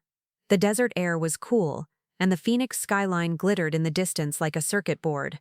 "Rachel," he said as I loaded my overnight bag into the trunk, "I want you to know that I'm proud of you for sticking to your convictions. It would have been easier to change course when I pressured you about business school, but you trusted your own judgment even when I didn't support it. It wasn't always easy," I admitted. "There were times when I doubted myself, when I wondered if maybe you were right about my impractical choices. But you didn't give up," Dad said. "That takes courage and determination that I didn't fully appreciate at the time." I looked at my father in the dim light of the driveway. This man who'd shaped so much of my understanding of success and achievement. His apology felt genuine, but I also understood that it had only come after my work received external validation from institutions he respected. Would he have been able to admit he was wrong if Harvard and the Department of Energy hadn't recognized my research? "Thank you for saying that," I said finally. "It means a lot." "I love you, sweetheart," Dad said, kissing my forehead. "I'm sorry it took me so long to see what you were building." The drive back to Boulder gave me 4 hours to process the evening and my father's unexpected apology. I felt a complex mix of emotions: gratitude for his acknowledgement, frustration that it had taken so long, and a kind of sad understanding that his support had always been conditional on external validation. But underneath those complicated feelings was something simpler and more powerful: the knowledge that I no longer needed his approval to feel confident about my choices. His apology was meaningful, but it wasn't necessary for my own sense of accomplishment or self-worth. My final week in Boulder was bittersweet. I completed the last of my master's degree requirements, submitted my final research paper, and said goodbye to the professors and classmates who'd been part of my academic journey for the past 2 years. Tyler and I spent my last evening in Colorado sitting on our balcony, sharing a bottle of wine and reminiscing about our time as roommates. "I'm going to miss this," Tyler said, gesturing at the view of the foothills. "Not just the mountains, but this whole chapter of our lives." "Me too," I agreed, "but I'm excited about what comes next." "Are you nervous about Boston?" Tyler asked. I considered the question. Was I nervous? Certainly. I was about to start a high-profile federal research position, move to a new city where I knew virtually no one, and take on responsibilities that would have seemed impossible just a year earlier. "Nervous, excited, grateful, overwhelmed," I said finally. "All of the above." "You're going to be incredible," Tyler said with the confidence of someone who'd watched me grow and change over the past 2 years. "The Department of Energy doesn't make offers like this to people who aren't ready for the challenge." The next morning, Tyler drove me to the Denver airport for my flight to Boston. We'd shipped most of my belongings ahead, so I was traveling with just 2 suitcases and a carry-on bag containing my laptop and research materials. As we pulled up to the departure terminal, I felt the weight of the transition settling over me. "This is it," Tyler said, putting the car in park. "You're really leaving Colorado for your federal research scientist job." "I'm really leaving Colorado for my federal research scientist job," I repeated, and the words still felt magical in my mouth. Tyler helped me get my luggage out of the car, and we stood on the sidewalk outside the terminal, both of us trying not to cry. "Promise me you'll call when you get settled," Tyler said, wrapping me in a fierce hug. "Promise me you'll visit when you get tired of Colorado winters," I replied. "Deal," Tyler said, laughing through her tears. The flight to Boston gave me time to reflect on the journey that had brought me to this moment. 6 months earlier, I'd been sitting in Romano's Steakhouse, listening to my father call my degree worthless while I fought back tears of humiliation and self-doubt. Now I was flying to Cambridge to start a dream job with the federal government, leading research that could influence environmental policy for years to come. The transformation hadn't happened overnight. It was the result of years of hard work, countless hours in libraries and laboratories, presentations at conferences where I was often the youngest person in the room, and the gradual accumulation of knowledge and expertise that had eventually attracted the attention of people who mattered in my field. But more than that, it was the result of trusting my own judgment even when the people closest to me questioned my choices. It was the result of believing that my research had value even when others dismissed it as impractical. It was the result of refusing to let other people's limited vision define my potential. Dr. Martinez met me at Logan Airport, holding a small sign with my name and the Harvard logo. She was younger than I'd expected, probably in her early 40s, with kind eyes and an energy that immediately put me at ease. "Rachel," she said warmly, "welcome to Boston." "How was your flight?" Smooth, I said, though I'd been too excited to pay much attention to the actual flying part. As we drove through the city toward Cambridge, Dr. Martinez pointed out landmarks and gave me a running commentary on Boston's environmental initiatives. The city felt alive with possibility in a way that reminded me why I'd fallen in love with urban studies in the first place. Your office is ready, Dr. Martinez said as we crossed the Charles River. We've assigned you a graduate student assistant and connected you with the research team you'll be supervising. Everyone's excited to meet you. I'm excited to meet them too, I said, though excited felt like an inadequate word for what I was feeling. My apartment was a small but comfortable one-bedroom in a building near Harvard Square, walking distance from the research center and close enough to campus that I could bike to work when the weather was nice. Dr. Martinez helped me get settled and oriented to the neighborhood, then left me to unpack and adjust to my new surroundings. That evening, I called Tyler to let her know I'd arrived safely. "How does it feel?" she asked immediately. "Surreal," I said, looking out my apartment window at the Cambridge street scene below. "Like I'm living someone else's life." "It's your life," Tyler reminded me. "You earned this." "I know," I said. "I'm just still processing it all." "What's your first day going to be like?" Tyler asked. "Team meetings, lab orientation, probably a lot of paperwork," I said. "Dr. Martinez wants to introduce me to the other research scientists and get me up to speed on the current projects. And then you'll be Dr. Rachel Thompson, federal research scientist, saving cities from climate change," Tyler said with obvious pride. "I'm not a doctor yet," I pointed out. "You will be," Tyler said confidently. "And even without the PhD, you're already more accomplished than most people twice your age." After I hung up with Tyler, I sat in my new apartment surrounded by boxes and tried to fully comprehend what had happened. 6 months ago, my father had thrown my diploma in the trash and called my life's work worthless. Now I was living in Cambridge, preparing to start a federal research position that would give me the resources and platform to implement the kind of urban climate solutions I'd been studying for years. The irony wasn't lost on me that Dad's dismissal had ultimately motivated me to pursue opportunities I might never have considered otherwise. His lack of faith in my research had pushed me to seek validation elsewhere, leading to the conference proposal that caught Harvard's attention and ultimately to the Department of Energy offer. But more than irony, I felt a deep sense of personal vindication. Not because external institutions had recognized my work, but because I'd trusted my own judgment even when it was difficult. I'd believed in the value of my research even when the people closest to me questioned it. I'd chosen to pursue my passion even when practical considerations suggested other paths. My first day at the Department of Energy Research Center exceeded every expectation I'd had. The facilities were state-of-the-art. The research team was brilliant and welcoming, and the scope of the projects we'd be working on was both challenging and inspiring. Dr. Martinez introduced me to federal officials, who spoke about my research with the kind of respect I'd always hoped to earn but had never dared to expect. "Your work on sustainable infrastructure integration is exactly what we need for the Urban Resilience Initiative," said Dr. Michael Torres, the DOE program director who'd specifically requested my inclusion in the study. "We've been looking for someone with your expertise for months." That afternoon, I had my first team meeting with the graduate students and research assistants who'd be working under my supervision. They were bright, enthusiastic, and clearly excited about the research we'd be conducting together. As I outlined our project timeline and research objectives, I felt a profound sense of purpose that I'd never experienced in an academic setting. "Questions?" I asked after presenting our initial research plan. A graduate student named Amanda raised her hand. "Dr. Thompson, how do you envision this research influencing actual policy implementation?" "Please, call me Rachel," I said automatically, then paused to consider her question. The beauty of this federal partnership is that we're not just conducting theoretical research. We're working directly with cities that have committed to implementing our recommendations. Our findings will have immediate real-world applications. The enthusiasm in the room was palpable. These researchers understood that they were part of something bigger than academic study. They were contributing to solutions that could help cities across the country become more sustainable and resilient. After the meeting, I sat in my new office, looking out at the Charles River and thinking about the path that had brought me here.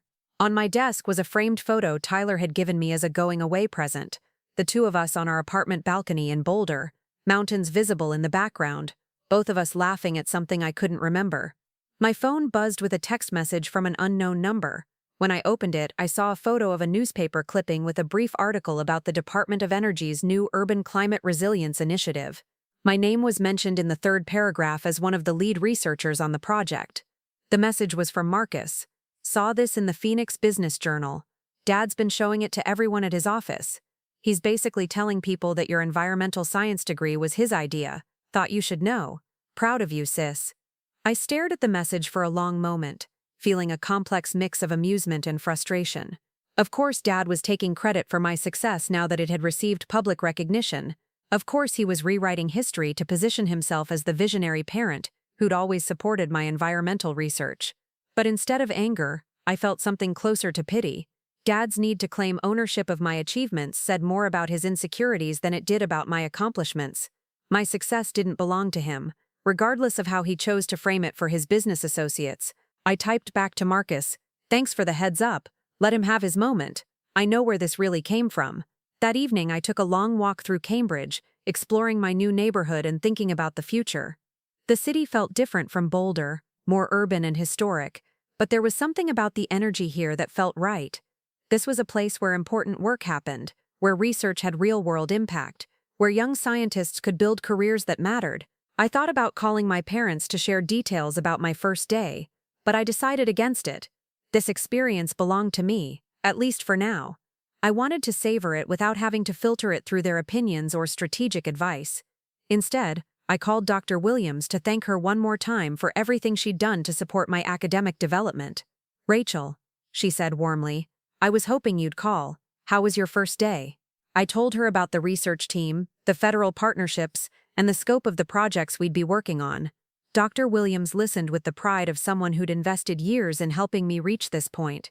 "You know," she said when I finished, "I always knew you were destined for something special, but even I didn't imagine it would happen this quickly or this dramatically. It still doesn't feel entirely real," I admitted. "It's real," Dr. Williams assured me, "and you've earned every bit of it. Your research was exceptional even as an undergraduate. Your master's work was publishable quality. The Department of Energy recognized what I've known for years. You have the potential to make significant contributions to environmental science." After I hung up, I sat on a bench overlooking the Charles River, watching the sunset paint the water gold and pink. For the first time in my academic career, I felt complete confidence in my path forward. I wasn't second-guessing my choices or worrying about whether I'd made the right decisions. I was exactly where I belonged, doing exactly the work I was meant to do. My phone buzzed with another message, this one from Tyler. "Saw the news article Marcus posted on social media. You're famous. How does it feel to be Dr. Rachel Thompson, federal research scientist and climate change warrior?" I smiled as I typed back. "It feels like coming home."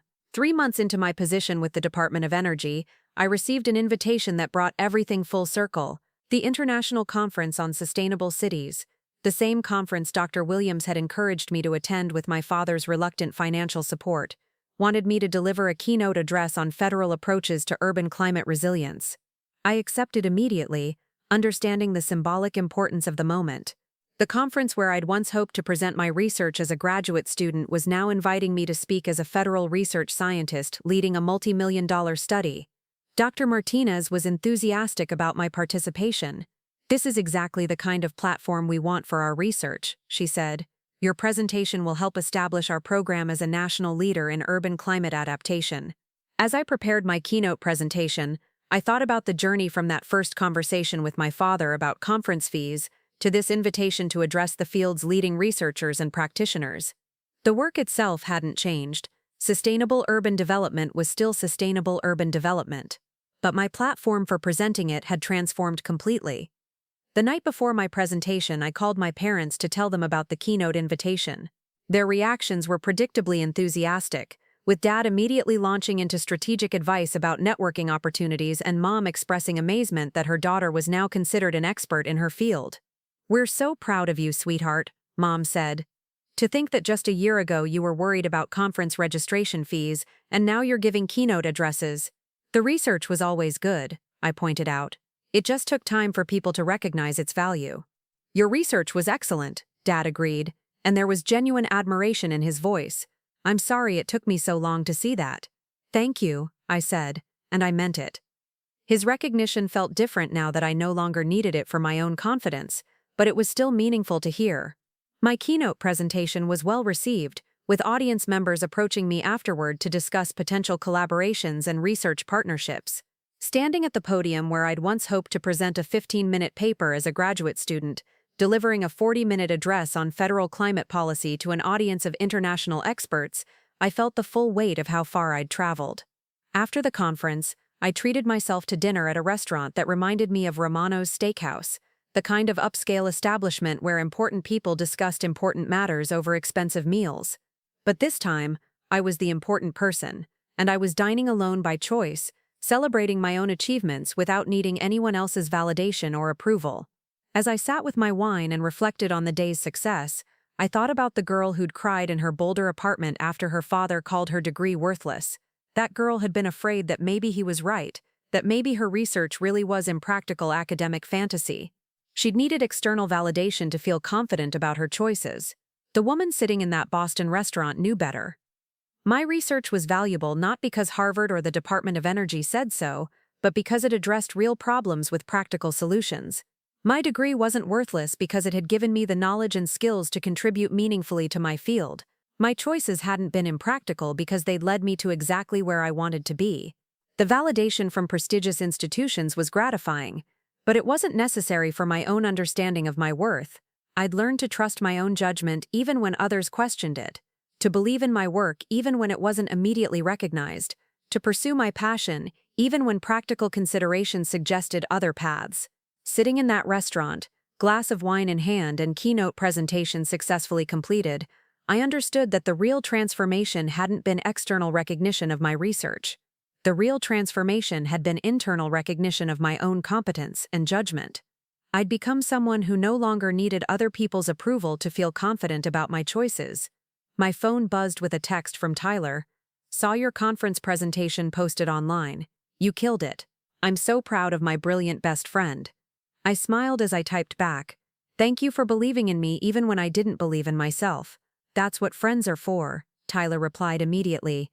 "Can't wait to visit you in your fancy Cambridge life."